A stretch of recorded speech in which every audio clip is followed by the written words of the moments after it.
Welcome to a Week 5 edition of Between the Horns. My name is JB Long, and if you're watching us live on our social and digital channels, good morning. Hope you're having a great week. If you're catching us on the podcast, drive safely, enjoy your workout, your walk, whatever you might be doing. Alongside team reporter Serena Morales, who's been on mute for a couple of minutes as the emergency service vehicles go by. Everything okay over there, Serena? We're good now. Okay, she's back on. Wonderful. And my Rams radio partners are here as well. Super Bowl champion DeMarco Farr is battling through homeschooling. Yes, sir. Doing my best, JB. And Maurice Jones-Drew, how's your comeback bid going? Are you ready for some red zone carries yet? Close. I would say 2 or 3 weeks away, but it's ice bath time today. So we're recovering. The recovery process is important.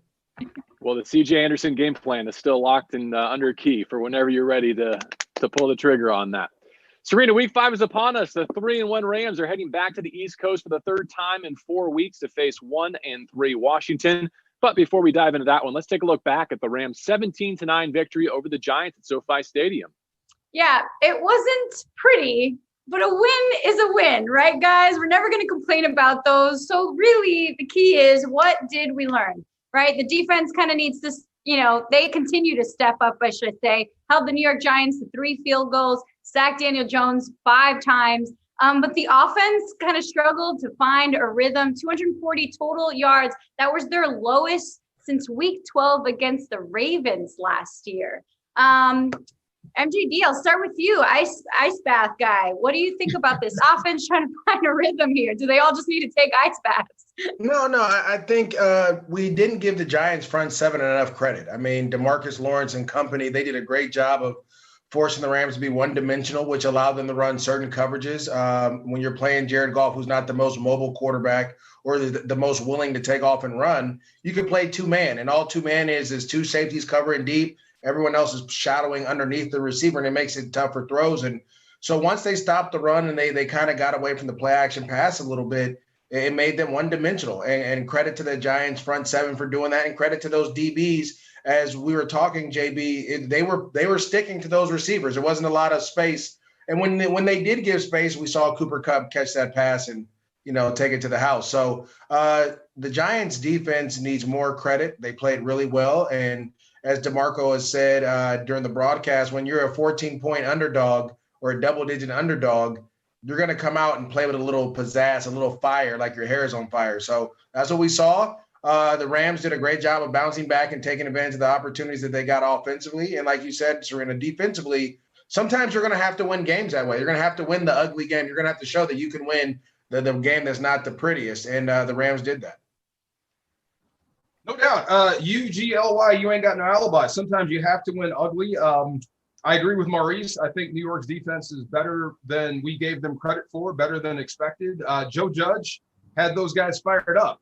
But something else that kind of threw me for a loop, or at least something I learned, the Rams, this current group, the 2020 team, they're not immune to the turnover malaise. Gerald Everett puts it on the deck. Everything goes south offensively. They can't find their rhythm. So that's something you're going to have to learn. Overcoming adversity in game, how to get back on track, how to steal that momentum. I thought we saw that in Buffalo. We didn't see that in New York. So, turnovers can affect anybody. But just like we said, win and ugly, 17 points, just 15 first downs, and you were 38% on third down, but yet you still found a way to win. The defense didn't let them in the end zone. So it tells me the team, the main thing is the main thing, which is to get the win. You can work on being pretty later. Just make sure you lead SoFi or wherever you play with the victory first, and then you can go back and correct your problems. But the thing that sticks out to me that we learned is they're tough as nails. I think we found that out in Buffalo, and we also saw that in New York. But the turnover issue and dropping your head or getting off track and not being able to find it again, I think this is something this team is going to have to work through in 2020. Serena, I'll be succinct. Philadelphia beat San Francisco at Levi's, and that's my parting thought on Week 4, right? Like, where would you rather be? Carson Wentz took his practice squad offense and went to San Francisco and beat the 49ers. So, yes, it wasn't an oil painting for Sean McVay and Jared Goff and the Rams, but they never trailed. They're 3-1, and they have not played a complete game on offense, defense, and special teams all at the same time yet. I think that's a great place to be at the quarter pole. Boom. JB said it best. We're going to move on. Washington, they made some news yesterday, benching their second-year quarterback, Dwayne Haskins, for Kyle Allen. Is anyone surprised by this move at all? Wow. Haskins ranks last in the NFL in total QBR, 27th in completion, started 11 games in his career. We'll say, Kyle Allen did play under Ron Rivera at Carolina. Your thoughts, DeMarco? Well, let me jump in before Maurice does, because I've already seen what you wrote on Twitter. Cheater. This to me, no surprise. He wasn't very good this year. They weren't very good with him. I think the one that would have gotten anybody the hook, any young quarterback the hook, is versus Baltimore. You're in scoring territory. I think it's 27-10. You're at the Baltimore 15, and he takes an 18-yard sack. You should see the sideline. I mean, everybody turned their back on the guy. So it's just these little mistakes that keep adding up. And don't get me wrong, I've been through this. I wanted Tony Banks to be a good quarterback. I really did. The city wanted him to be a good quarterback for more than just football reasons, but it was the same mistakes over and over again. And I agree. I had this conversation with Tony Banks on the way out the door the last time we were actually teammates. He looked at me and said, now they want to solidify the offensive line. If I only had more time. And I'm thinking, yeah, I hope you have more time, but I don't have the time to wait for you. I'm going out there getting my tail kicked because you keep making mistakes and you're taking years off my life. So, sometimes I think 4 games was enough. I think the offense was very limited. I think if you're Ron Rivera, you didn't draft this guy. I think you have to find a way to get the spark. At one point during that game in Baltimore, that offense was minus 54 points in the first half this season. You can't win like that. And you're going to lose the rest of your team if you keep fielding that guy. So, it is what it is. I think Kyle Allen is more mobile. I think that's what, Haskins lacked when everything broke down. He wasn't very athletic. Maybe this guy can give you a spark, but, I think it was the right time to make a move. So obviously, you know what I said on Twitter, right? Say what you said on Twitter, Maurice. Say what you said. So my thing on Twitter was, how can you evaluate a quarterback when you trade away his left tackle, when you put no weapons around him, and you're like, I need you to be successful? When you look at it, Terry McLaurin's a 3rd-round pick. Gibson's the other 3rd round. And other than that, it's a bunch of journeymen running around there. Offensive line has been pass made. And like you said, in that Baltimore Ravens game, yeah, you're right. But there's also other times where that line was just letting guys run scot-free, just through. And so how can I evaluate a young quarterback after 11 games? Now, this is my problem.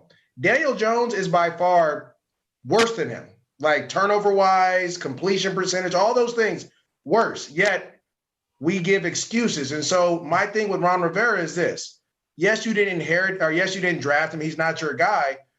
But now you have to trade him. And now you have to start all the way over again. And to be honest, Kyle Allen is as good as he was in Carolina, which wasn't that good. He had Christian McCaffrey, Greg Olsen, DJ Moore, Curtis Samuel. He had guys around him that can make plays, and you can throw a swing screen to, and they can possibly make something happen, or throw a slant, and they can do those type of things.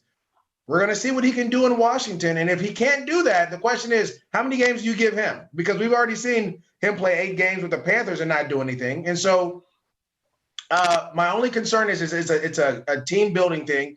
If we go back and we talk about the Rams, remember what everyone thought about Jared Goff after year 1? It was horrible. He came out, played okay. Then you lost to the Washington football team, which was another name we won't say. And it was still questions about it. And you have to give these young quarterbacks time. Now, we know what Jared Goff is. We know what he can do. We know what his strengths are and his weaknesses. If you didn't give Dwayne Haskins that opportunity to do that, you'll never know. And now, because you cut him after 4 games, you cannot put him back in the lineup. You cannot do that.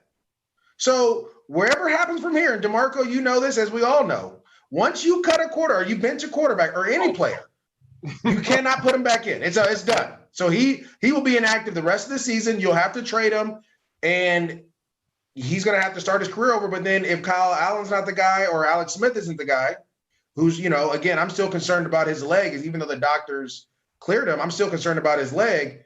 If they're not the guy, guess what, Ron Rivera? You have 5 years to go find a quarterback in the draft or a free agent and try to get this thing up and running, and that's going to kind of slow your clock down. So with all that being said, I hope that Kyle Allen's successful, but the numbers and the stats say he's going to be, pretty much where Dwayne Haskins was, maybe even worse, because They don't have any weapons. Can anyone name the division in the NFL that got a preseason this year? Zero. None. Not even the refs. There's one. There's one. The NFC East got a 4-game preseason because that division is wide open. That division starts this week. Wow. And I'll tell you what, Washington is a half a game out of first place, and they have a head-to-head win over the team that's in first place. Wow. So for all the reasons MJD said this isn't fair, I agree. But I'm also not surprised because Ron Rivera is there to try and win. And after a month, he surveyed the landscape and said, nobody wants this thing. I'm going to try and give my roster the best chance to go out and get that free playoff spot that the NFC least doesn't deserve. And there's no reason to think Washington can't go get it. Their next 5 opponents have 5 combined wins, and the Rams have 3 of them. Well, Wow. JB, real quick, do you believe that the Washington football team is talented enough to win that division? That's what the question comes down to. Are they talented enough to win that division? No, but neither are the Giants nor the Cowboys, Eagles. So Right. True. No doubt. I mean, I personally feel like if you're going to – the Eagles are one thing because they're beat up, but we just saw them go to San Fran and play well. But to be honest, like the Dallas Cowboys they're going to win this division at 8-8, 9-7, and they'll go to the playoffs like they do every year. This is what it's been the last couple of years. And then now if you're the Washington football team, instead of getting a top pick to kind of build up your roster, you're going to be in the 18s to 15s, and you're going to be back where you were again, starting over. And needless to say, that doesn't bother us because we're for the Rams. But it's just one of those things, a team building thing. When you look at what Sean McVay did when he came into the Rams organization, what did he do? He solidified that offensive line and he brought weapons. That was his first thing he did. He drafted Cooper Kupp, Robert Woods. Mhm. Left tackle? Andrew Whitworth in, That right? was the He brought biggest John one. Sullivan in. He did the things to help his young quarterback. All I'm saying is, if you're the Washington football team, they don't have that. And I don't disagree with what you're saying. I'm just, from the Rams standpoint, expecting this to feel like week 1 in Washington because they gave their whole organization a shock to the system and said, wipe the slate clean, beat the Rams, and start 1-0. So that's the group that the Rams should expect. I No think question. Riverboat Ron did the right thing. I'm just mad he did it this week because everybody's energized to the quarterback change. And this guy can run. Speaking He of comebacks, but he'll throw you the ball too. speaking of comebacks, the Rams have been without a couple of their starters the last couple weeks. Maybe one potential starter. We got Cam Akers, Jordan Fuller, both expected back on Sunday. The Rams are also hopeful edge rusher Terrell Lewis could be activated and make his debut. Which injured rookie are you most excited to see? And I will give you this. I'll start this off. I am so excited to see Cam Akers. I think this will actually help this offense give themselves, like we're drinking coffee this morning, like a little shot of espresso, get them going again, get them back in the groove. We didn't see them run the ball well against the Giants. And I see, there was a lot of, good things that we saw out of Cam Akers when he was playing. Maybe this is kind of like, all right, everyone, we're back. Let's go. MJD? For me, it's either going to be on the defensive side. I think Cam Akers is going to come and give a little bit of juice to this running game, but the Washington football team's a really good team defense against the run. I think for the Rams, it's more either Terrell Lewis or Fuller. And the reason I say I'll probably go with Lewis is because the Rams have had trouble kind of setting an edge over the last couple of weeks. Yes, they got after the New York Football Giants, but you need to figure out a way. We have to find a way to get that consistent edge set. And I think Terrell Lewis is that guy. That's what he did at Alabama. And then on top of that, I'm going to say Terrell Lewis as well, because all the guys that he went to college with are literally on the Washington football team's defense. So just because everyone's all fired up about a quarterback change, I guarantee you Terrell Lewis is fired up because he'll be going against his buddies on the other side. So he wants to make a good impression. And Maurice, who do you think will have the biggest impact this week out of those guys coming back? It'll probably be Lewis as well. I just think again with the Lewis struggle all the time. I'm just saying that the outside linebacker position has been an issue for this defense the last couple of weeks, and I know they got a little bit of pressure. You're mixing guys in and out, but we talk about this all the time in our broadcast.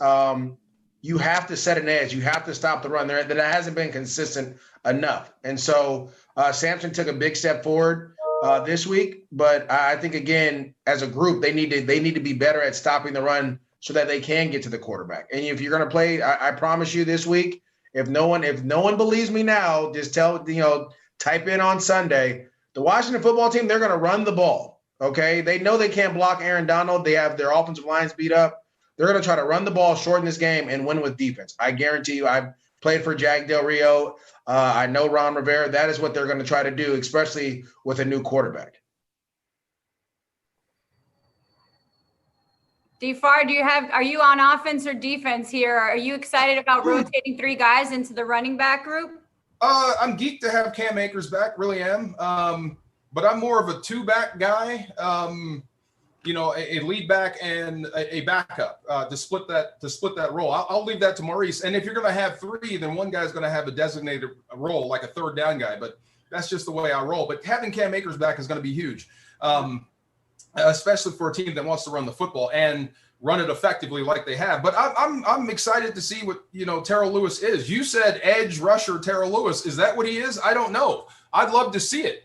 I know he plays OLB. I know he's an outside backer, but let me see if the guy can actually rush. And I'm with you. I think Samson Ebukam played a very sharp game versus New York. I mean, he was very aggressive off the edge, and he really made something happen. Obo Okoronkwo, same thing, played a very, very strong game getting there. And then Leonard Floyd with that little hop pass rush move that he does, that little bunny hop he does, and he's so tall anyway.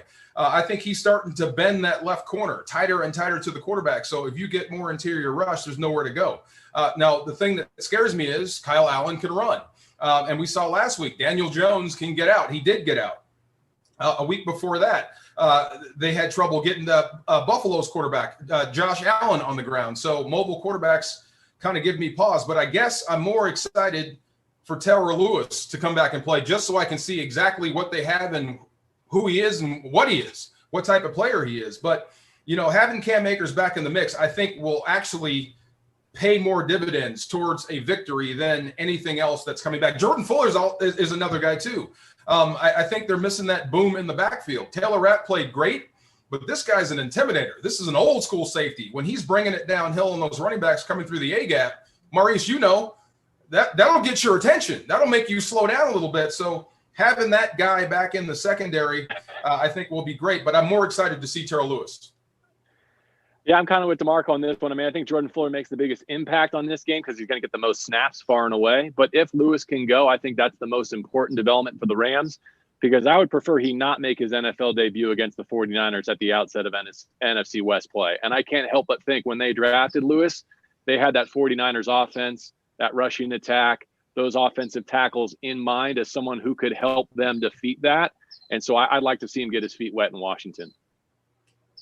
All right, it's time now for our fan mailbag. We're talking Darius Williams. He's turning into a star, guys. 4 interceptions in his first 7 starts with the Rams, played 85% of the snaps in week 4 against the Giants. We got a tweet from Rich at rcoop21. He asked, did he ever play wide receiver? He has better hands than 75% of the wideouts in the NFL. Little nugget here. I interviewed D. Will last season after the Atlanta Falcons game when we went to London. He told me he actually thinks he's a better baseball player. He played shortstop. So when you talk about good hands, this man played shortstop in high school, didn't switch to football fully and take it more serious until the 11th grade, his junior year in high school. He is a huge baseball player. Coming as a former baseball player myself, shortstop, you got to have good hands. You got to be able to see everything, be reactionary. Perfect. Like, we should be pulling guys from the MLB and putting them at DB. Like, why don't we see this sooner? Serena, I think you're exactly right when you talk about the hand-eye coordination. But this is one thing. And DeMarco, we saw this in Hawaii. We saw this throughout the preseason last year. He has been a dominant player. I mean, it was him and Peterson, I want to say, that were the 2 DBs that we had a couple of years ago that were making plays consistently. And, we always, in the league, they always say opportunities aren't earned, they're given. And it's what you do with them is what's going to make you or break you. And I think when you see what Darius has done the last couple of weeks, I mean, in the interception in Philly, That changes that game, the dynamic of that game. The interception again last week against Daniel Jones to end the drive. And we were talking about on that broadcast, he should have had 2 or 3 interceptions in that game if he'd have just drove the ball. There was one on the sideline where he broke and he literally beat the receiver to the ball, but he stopped. And if he drove it, he probably would take that one to the house. And then there was another one as well. So his instincts and his abilities are there. I just think, he'll get better and better the more he plays, the more confident he gets. But I mean, that's a steal for the Rams. You think about that. Like you have a guy on your practice squad, preseason, you're coaching him up, you're dialing him up, and then you develop him into being a quality starter. If not, again, he may mess around and if he keeps getting interception like this, he may end up leading the league. And you know what that means? Pro Bowl. So don't be surprised. Like, he's playing well and well, and he'll continue to get targeted because they're not going at Jalen Ramsey. So him and Troy Hill have to continue to step up and make plays. All right, let's go rapid fire next. We roll through a few different topics leading into this game against Washington. And let's start with Sean McVay going back to face one of the franchises that helped raise him as an NFL coach. What do you think? Big deal or no deal as he goes back to the Beltway? Big deal. Big deal. Big deal? Big deal. Why? He's been He there. hasn't beaten them.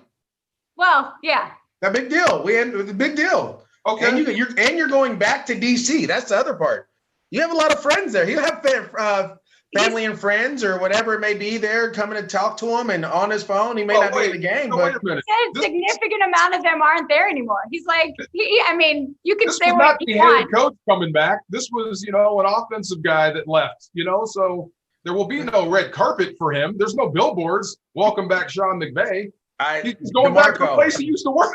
DeMarco, remember this. They let him out of the building, and then the Rams had all this success. The Washington football team was like, why did we let you go? We should have let Gruden go. True. So you're going to get a little bit of that going on. And then, when you live in the community, you got friends there. It's going to be a big deal. But for him, it's just, I'm going back to a place I used to work. It's just like going back. It's like you going back to Westwood. It's cool. Oh, that's a big deal when I step back in. When I step back in Westwood, that's a huge deal. They better roll out the red carpet. If they don't, we got a problem. Dang. Here's another big deal, Serena. Word out of Washington football team practice today. Chase Young is back in uniform, should be good to go on the edge against Andrew Whitworth, who has not allowed a QB hit through 4 games. Tell us about that matchup and what it means for the Rams' chances of success. Yeah, JB, you probably know this, right? Like that was the big significant person we were looking for in the as far as like who's practicing and who's not. Chase Young is such a significant playmaker when it comes to that D-line. So having him back, I think the O-line really needs to step up their game a little bit, especially from what we saw protecting Jared against the Giants. DFAR? Yeah, you know what? I think Chase Young is every bit as good as Bosa was 2 seasons ago. He's Was it 2 good, or man. 1? Yeah, and good. every bit as good as Aldon Smith was a couple of years ago when he was in San Francisco. The guy's a monster, and this is terrible news. Because I know, like, no. number one, I think Havenstein's going to have his hands full with Kerrigan. That's going to be a problem in obvious passing downs. That guy is good. He's got more sacks than Dexter Manley for the Washington football team. That's going to be deadly. And if you get Chase Young, 2 bookends, you better get the ball out quick, or you better run the football effectively and keep them out of obvious passing downs because they will get home. So yeah, that's about the worst news I've ever heard, or at least this morning. Yeah, that's a difference for me is they got to Wentz 8 times. He holds on to the football. They got to Kyler. He holds on to the football. Then Baker Mayfield. He's not exactly a quick trigger either. So Jared Goff, I think, would be well served to not be in the position that those quarterbacks have been in against this Washington defense. Get rid of it. All right, we're doing fantasy picks to close things out. Before we get to everyone's pick, but for week 5, let's recap. JB, you picked the Rams defense last week, 5 sacks, 1 interception, 9 points allowed. Yep, show them. I had Cooper Kupp with 5 receptions, 69 yards and a touchdown. All right, DFAR, who do you got for this week's fantasy pick? This is hard. And Maurice, you were or are, you guys are all fantasy people, so help me out. He's taking down notes over here. Okay, I want to say the run game, but no, Washington's tough, especially at home. I want to say Jared Goff being efficient, getting the ball out. But maybe that's through more of a running game situation, but you're going to split carries there. So I might go with the Rams defense. I think this could be another field goal game. I think Kyle Allen is, I think he's going to be a replacement for what they had. I don't know if they're going to be a lot better than what they were. So I think the Rams have found something on the outside, especially if Terrell Lewis can come back and add a little bit more. Aaron Donald was kind of quiet last week. So you know how Aaron does the next week when he was quiet the week before, he just ruins things. So I want to take the Rams defense or Goff. Who do you think I should take? Defense. I'll take defense then. I'll take the Rams defense. You're welcome. For me, it's funny because Robert Woods, it's like every other game for him. So I think this is going to be his game where he shows up. So I'm going to take Robert Woods. A lot of people are down because, again, the Washington football team defense, they do a really good job, but Robert Woods is always there when you need him. And I think this is going to be a Robert Woods or AKA Bobby Trees type of game. Going Tyler Higbee. Washington has surrendered 5 touchdowns to tight ends through 4 games. Goddard went for 100 against him. I think Tyler Higbee, who's been quiet since the hat trick at Philadelphia, gets right in the fantasy column this week. I'm ready to play Texas Hold'em against you, JB. I can tell by your face when you're holding on to some cards. See? You always come out with the stat at the end. See, I know your face now. You have to follow him on Twitter. That's where he gives all of his emotions away. I kind of wanted to go with a tight end, but I'm actually going with Hendo. I'm going with Darrell Henderson. I looked it up. Washington's defense is allowing an average of 154 rushing yards in the past 3 weeks. So I think the Rams need a bounce back. I see Hendo having a game at 114 against the Bills, 22 against the Giants. So I'm kind of like, let's see a comeback game for him now that he's got an extra piece of support with Cam Akers coming back. But that's it. That's a wrap for our Week 5 edition of Between the Horns. D. Farr, Maurice Jones-Drew, JB Long. I'm Serena Morales. 10 a.m. Pacific time on Sunday for the Rams at the Washington football team. The Rams will be looking to go 4-0. Thanks for tuning in. We'll see you next week for more Between the Horns.